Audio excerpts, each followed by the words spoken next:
بسم الله الرحمن الرحیم. څنګه کولی شو چې موږ یو پی ډي اف کتاب یا پی ډي اف فایل موږ ورډ پروګرام ته کنورټ کړو. دا داسې زیاتره محصلین چې کورنۍ دندو کې دا چل کوي له استاد سره چې یو ورډ فایل یو ملګري یو کتاب لیکلی یا یو کتاب بل چا لیکلی او دا غواړي خالي هغه څه کې ایډیټ کې وکړي او ورډ پروګرام ته یې کنورټوي او هغې کې خالي خپل نوم ترتیب کوونکی احمد لرې کوي، ترتیب کوونکی محمود لیکي. نو د ده د طریقه یې څنګه ده، نو نن راځو په دې ویډیو کې هغه طریقه یې تشریح کوو چې دا طریقه یې کوم ډول ده. په لومړی به تاسو هغه خپل فایل به انتخاب کړئ چې هغه پی ډي اف کې تیار تاسو سره څه وي لیکل شوی وي. فرض کړه دا د انور کورنۍ دندې په نامه یو فایل ده. زه په ده باندې رایټ کلیک کوم، کله لومړی انتخاب کړه، بیا رایټ کلیک پرې وکړه او بیا راسه اوپن ویت ته. اوپن ویت ته بیا چېرته راسه ورډ 2040 هغه څه 2014 2040 چې هر څه دا به چې سي اوپن سي. لږ وخت نیسي چې څومره لوی فایل لږ وخت ډېر نیسي.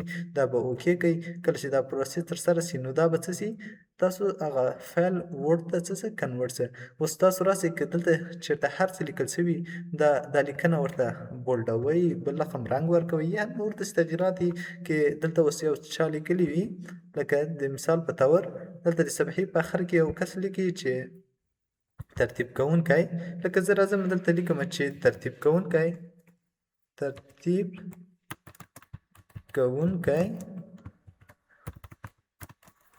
احمد روحانی. اوس احمد روحانی دلته اوس که احمد روحانی و دلته هغه یې که چې ورته جواد هر څه چې و هغه څه که ورته ولیکه جواد افضل لیکه جواد افضل.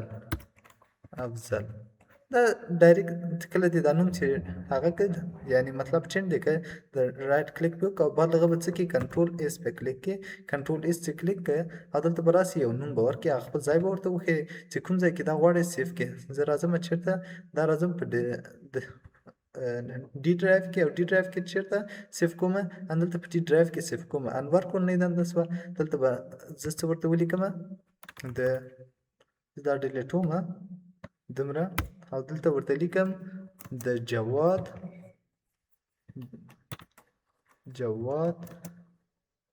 افضل کورنۍ دنده او دا چې وکړه سیف کړه.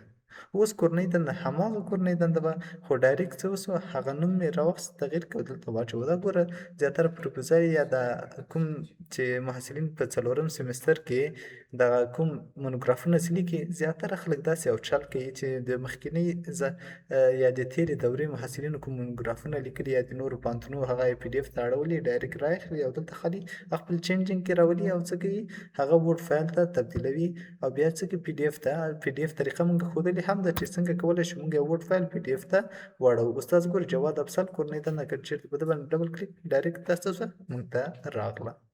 نور مو په تیر ویډیو کې موږ دا هم ریکارډ کړي وو چې څنګه کولی شو یو ورډ فایل څنګه پی ډي اف ته واړوو او اوس هم معکوساً څنګه یو پی ډي اف فایل یا کتاب څنګه ورډ ته واړوو.